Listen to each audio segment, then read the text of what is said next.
सिर्फ बिना स्ट्रेस के आप इन वीडियो को देखेंगे तो आपका एग्जाम में बिल्कुल अच्छा नंबर आ जाएगा। इसके लिए आपको कोई याद करने की जरूरत नहीं है, कोई स्ट्रेस कोई टेंशन लेने की जरूरत नहीं है। नॉर्मल वे में आप आसानी से याद कर लेंगे। 27 राज्य फिर से नए नए टुकड़ों में बदलने वाले थे, मानचित्र का नक्शा बदलने वाला था।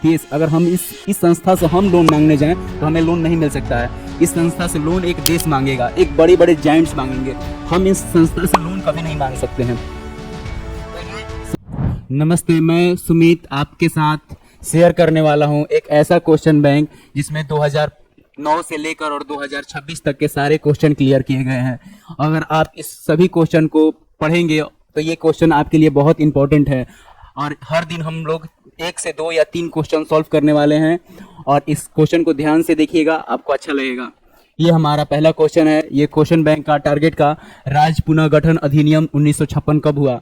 और ये जो क्वेश्चन है ये 2009 में आया हुआ क्वेश्चन है। तो मैं बता दूं कि जब हमें अंग्रेज छोड़ कर गए थे, जब हमारे देश को अंग्रेजों ने छोड़ कर गए थे, तो उस वक्त हमारे पास 27 राज्य थे और वो जो परिस्थिति थी वो काफी अलग थी। 27 राज्य होते समय बहुत काफी ज्यादा दिक्कत होती थी, क्योंकि बहुत सारे हमारे देश में भाषा बोले जाते हैं और अलग अलग कल्चर हैं। इसलिए अलग अलग भाषाओं के लोगों ने खास करके 1953 में पहली बार ऐसी मांग उठी कि हमें एक नया राज्य चाहिए। और इस मांग को सबसे पहले किया था तेलुगु भाषा के लोगों ने।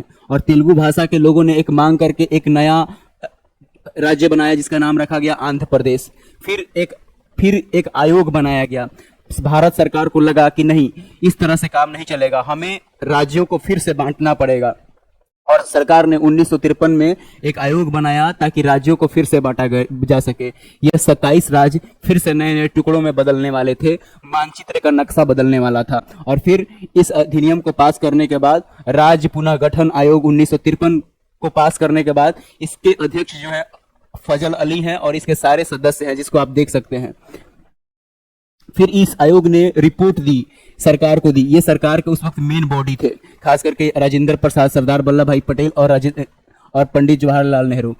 तो इनको आदेश बताया गया कि इनको रिपोर्ट दिया गया 1955 में कि हमें हमारे देश को फिर से एक नए नए राज्यों में कैसे बांटना पड़ेगा, नए नए सिस्टम में कैसे बांटना पड़ेगा। तो 1956 में जाकर हमारे राज्यों को फिर से बांटा गया। और जब हमारे राज्यों को बांटा गया उस वक्त 1956 में, तो ये हमारे पास उस वक्त कुल मिलाकर भारत में कुल 14 राज्य बने और 6 केंद्र शासित प्रदेश बने।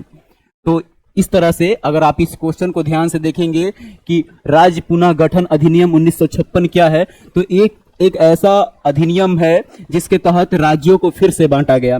जब हमारे देश को अंग्रेज छोड़कर गए थे तो उन्होंने हमारे देश में 27 राज्य छोड़े थे। हमने उसे फिर से भाषा के आधार पर, कल्चर के आधार पर बांटा। और जब उस वक्त बांटा 1956 में, तो फिर हमने उस वक्त बांटकर और इसे 14 राज्य बनाए और 6 केंद्र शासित प्रदेश बनाए। यही बात आप एग्जाम में लिखेंगे और बिल्कुल आपको क्लियर हो जाएगा। फिर मैं अगला क्वेश्चन बढ़ाता हूं और क्वेश्चन है वर्ल्ड बैंक के कार्यों को समझाएं। तो एक बात याद रखिएगा, जब सेकेंड वर्ल्ड वॉर हुआ, जब द्वितीय विश्व युद्ध हुआ, तो सब कुछ तबाह हो चुका था, हर चीज तबाह हो चुकी थी, पूरा सिस्टम हिल चुका था। खास करके यूरोप का लाखों लोग मर चुके थे।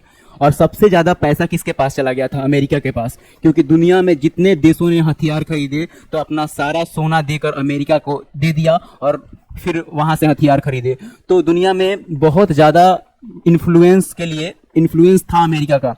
तो अमेरिका के द्वारा एक नए बैंक का निर्माण करवाया गया जिसमें प्रमुख दावेदार जो था वो था अमेरिका, जिसका नाम है वर्ल्ड बैंक। इस वर्ल्ड बैंक में जितने भी सदस्य देश हैं, लगभग इसके सदस्य देशों की संख्या बहुत ज्यादा है, 160 से 70 सदस्य देश होंगे, इससे ज्यादा ही हो सकते हैं। जितने भी सदस्य देश थे उन सभी को ये संस्था लोन देने का काम करती थी। जब यूरोप तबाह हो चुका था तो उनको लोन देने का काम ये वर्ल्ड बैंक करती थी। और देखिए ये काम क्या करती है, जिसे लिखा जाएगा कि वर्ल्ड बैंक का क्या कार्य है। तो वर्ल्ड बैंक जो है, जो कि अमेरिका के सहयोग से स्थापित करवाया गया था, ये गरीब देशों को लंबे समय के लिए लोन देती है। लंबे समय के लिए अगर हम इस संस्था से हम लोन मांगने जाएं तो हमें लोन नहीं मिल सकता है। इस संस्था से लोन एक देश मांगेगा, एक बड़े बड़े जायंट्स मांगेंगे। हम इस संस्था से लोन कभी नहीं मांग सकते हैं। तो ये संस्था दीर्घकालीन लोन देती है, लॉन्ग टर्म लोन देती है। 1 साल के लिए, 2 साल के लिए, 5 साल के लिए, 20 साल के लिए आप इस संस्था से लोन ले सकते हैं। और बहुत सारी परियोजना, जैसे अब बाढ़ की बात आती है, सुखाड़, सिंचाई व्यवस्था, जो भी कृषि, ये सभी चीजों में ये सहायता प्रदान करती है। ये विकसित देशों का, विकासशील देशों के सड़क निर्माण में, बिजली निर्माण में, सिंचाई निर्माण में, उद्योग निर्माण में ये सहायता प्रदान करती है। तो ये हमारा फर्स्ट पॉइंट हो जाता है कि ये लॉन्ग टर्म लोन देती है, अनुदान देती है, ताकि विकासशील देश डेवलप कर सकें, अपने कृषि को बढ़ा सकें, शिक्षा को बेहतर बना सकें। और दूसरा, सिंचाई के लिए, उद्योग के लिए, आदि के लिए ये परियोजना जब चलाती है सरकार तो उसे सहायता करती है। ये टेक्नोलॉजी, जो जो आप टेक्नोलॉजी कोई देश यूज करेगा, किसी देश को मन है कि सुपर कंप्यूटर यूज करें, आईबीएम का सॉफ्टवेयर यूज करें, जीपीटी यूज करें, बहुत सारे अलग अलग इक्विपमेंट यूज करें, हुआवे का सॉफ्टवेयर यूज करें, तो इस संस्था से आप सलाह ले सकते हैं कि हाँ, क्या ये टेक्निक सही रहेगा। तो जितने भी टेक्नोलॉजी से संबंधित सलाह है ये संस्था देती है। तो यहाँ पे हमने पढ़ा ऋण और अनुदान प्रदान करना, और ये सड़क, बिजली, सिंचाई, उद्योग के लिए सहायता करना, और साथ ही साथ टेक्नोलॉजी में, तकनीक में भी ये संस्था सहायता करती है। और ये दिख रहे हैं हर जगह पे ये संस्था सहायता करती है और सभी जगह पे काम करती है। वर्ल्ड बैंक के बहुत सारे ऑफिस हैं, कर्मचारी हैं, और बहुत सारे लोग मिलकर वर्ल्ड बैंक के अलग अलग हिस्से के विकास में सहायता करते हैं। हर एक क्षेत्र में संस्था सहायता करती है, और इस संस्था के मेंबर लगभग सभी देश हैं। अगर मैं यहाँ बात करूँ, अगर जूम करके, तो आप इस चित्र को देखेंगे तो ये जो ताइवान है, और ये जो नॉर्थ कोरिया है, और यहाँ का कुछ हिस्सा, ये जो छोटे छोटे देश हैं, इनको अगर हटा दिया जाए तो लगभग सारे देश जो हैं विश्व बैंक के मेंबर हैं। बिना मेंबर रहे आप इस संस्था से लोन नहीं ले सकते, परामर्श नहीं ले सकते, टेक्नोलॉजी की सहायता नहीं ले सकते, कुछ भी नहीं ले सकते हैं। ये संस्था ये भी काम करती है, जो चौथा पॉइंट है, कि अलग अलग गरीब देशों की योजना को प्रोत्साहित करती है, ताकि वहां पे गरीबी ना आए। गरीब वर्ग के लिए स्वास्थ्य, शिक्षा, रोजगार से संबंधित परियोजनाओं का प्रोत्साहन करना। जितने भी गरीब देश हैं, गरीब समाज है, वहां के स्वास्थ्य को बढ़ावा देना, शिक्षा को बढ़ावा देना, रोजगार को बढ़ावा देना, सारा काम ये वर्ल्ड बैंक करता है, जहां इसका हेडक्वार्टर है ये। फिर बात आती है कि ये व्यापार को भी बढ़ावा देता है, ताकि आसानी से व्यापार हो सके, एक देश दूसरे देश से व्यापार कर सके, इसके लिए ये सहायता करता है। ये सारे काम जो है वर्ल्ड बैंक के हैं। तो हमने पॉइंट्स क्लियर कर लिया। आप जो भी नोट्स है उसको ध्यान से एक बार देख लीजिएगा, बहुत आसानी से समझ में आ जाएगा कि विश्व बैंक के क्या कार्य हैं। फिर हम क्वेश्चन पढ़ते हैं, दल बदल क्या है।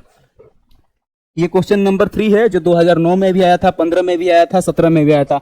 हर क्वेश्चन को अगर आप ध्यान से देखेंगे तो सिर्फ वो 9 में नहीं आते, 15 में भी आ सकते हैं, 17 में भी आ सकते हैं, 22 में भी आ सकते हैं। तो लगभग ये क्वेश्चन हर साल रिपीट हो रहा है। दल बदल का मुख्य अर्थ है कि अगर मैं किसी पार्टी में हूं, जीत कर दूसरी पार्टी में चला जाता हूं, तो मुख्य रूप से इसी को दल बदल कहते हैं। मान लीजिए मैं किसी पार्टी में जीता और विपक्षी पार्टी ने मुझे ऑफर दिया कि मुझे 5 करोड़ रुपए ले लो, मेरी पार्टी में आ जाओ, तो इस तरह की व्यवस्था को दल बदल कहते हैं। मानव स्वभाव का हिस्सा है पैसे के लिए बिकना, और ये बहुत ही अजीब सी समस्या है, जहां पर हर सभ्यता, हर क्षेत्र में ये देखा गया है कि मानव सभ्यता पैसे के लिए हमेशा चैनल शिफ्ट करते आई है। और ये यहाँ पे दिखता है, बहुत सारे नेता जीतकर एक पार्टी से जब दूसरे पार्टी में चले जाते हैं तो उसको दल बदल कहते हैं, और ये व्यवस्था बिल्कुल गलत है। इससे बहुत समाज का डेवलपमेंट नहीं हो पाता है, व्यवस्था ठीक बिल्कुल नहीं हो पाती है। तो इसी को हम लोग दल बदल कहते हैं। जब एक इंसान, एक विधायक, सांसद एक पार्टी से जीतकर दूसरे पार्टी में चला जाता है, बीजेपी से कांग्रेस में चला जाता है, कांग्रेस से बीजेपी में चला जाता है, जामुमो से डीएमके में चला जाता है, कोई पार्टी से जीतकर दूसरी पार्टी बदल लेता है पैसे के लिए, सत्ता के लिए, तो उसको हम लोग दल बदल कहते हैं। ये हमारा 3 क्वेश्चन सॉल्व हुआ, जो अलग अलग ईयर में आए हुए हैं। 9, 10, 11, 15 सभी ईयर में ये क्वेश्चन आए हुए हैं। तो इन क्वेश्चन को आप लोग ध्यान से पढ़िएगा। इस नॉर्मल क्वेश्चन को बिना स्ट्रेस के आप अगर इन वीडियो को देखेंगे, सिर्फ बिना स्ट्रेस के आप इन वीडियो को देखेंगे, तो आपका एग्जाम में बिल्कुल अच्छा नंबर आ जाएगा। इसके लिए आपको कोई याद करने की जरूरत नहीं है, कोई स्ट्रेस, कोई टेंशन लेने की जरूरत नहीं है। नॉर्मल वे में आप आसानी से याद कर लेंगे। फिर मैं चीजों को आगे बढ़ा रहा हूं, और अब बात करते हैं शिमला समझौता की। तो शिमला समझौता ये जो हुआ था, वो हुआ था 1972 में।